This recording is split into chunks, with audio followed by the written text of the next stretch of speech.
Muling binuksan sa mga motorista ang Magallanes Flyover matapos itong sumailalim sa rehabilitation nitong Holy Week. Ayon naman kay DPWH Secretary Vince Dizon, matatapos na ang unang phase ng EDSA rehabilitation. Yan ang umarangkadang balita ni Lester Aler. Inanunsyo ni Department of Public Works and Highways Secretary Vince Dizon na patapos na ang first phase ng EDSA rehabilitation matapos itong simulan noong Disyembre nakaraang taon. Ayon kay Dizon, ilang road repairs na lamang ang gagawin sa naturang kalsada, partikular na ang pagpapalapad ng mga sidewalk. Kailangan na lang natin gawin between now and hanggang mga June, July, yung pagpapalapad natin at pag-aayos natin ng sidewalk para sa ating mga pedestrians at mga bikers. Naging masaya ang kalihim sa naging resulta ng unang yugto ng rehabilitasyon na umabot ng mahigit 3 buwan. Masaya tayo kasi ahead tayo ng halos 2 buwan.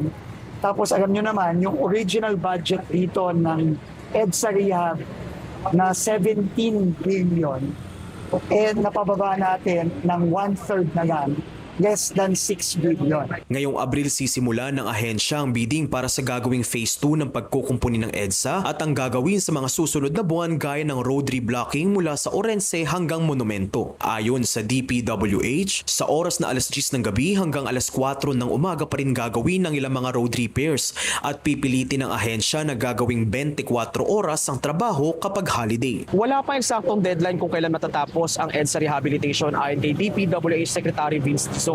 Pero target ng kanila ahensya na matapos ang pagsasaayos sa susunod na taon. Mag-uusapan pa natin kasi ang diferensya ngayon, nung phase 1, papasok na yung tag-ulan. So syempre madidelay tayo ng tag-ulan. Samantala, kasabay ng pagdagsa ng mga magsisiuwian mula sa iba't ibang probinsya, binuksan muli sa motorista ang Magallanes Flyover matapos rin itong sumailalim sa rehabilitasyon nitong Holy Week. Ininspeksyon kaninang madaling araw ng kalihim ang bahagi ng southbound lane ng naturang flyover upang alamin ang kasalukuyang sitwasyon ng naturang tulay. Sa kabila nito, tuloy pa rin aniya ang pagkukumpuni nito ng hindi na kinakailangang isaras sa motorista. Ayon sa DPWH, tinatayang aabot sa 180 million pesos ang kabuang pondong inilaan ng ahensya para sa pagsasaayos ng Magallanes Flyover. Kabilang dito ang joint expansion, retrofitting at paglalatag ng aspalto. Ako si Lester Aler ng PRTV News, nagseserbisyo para sa Pilipino.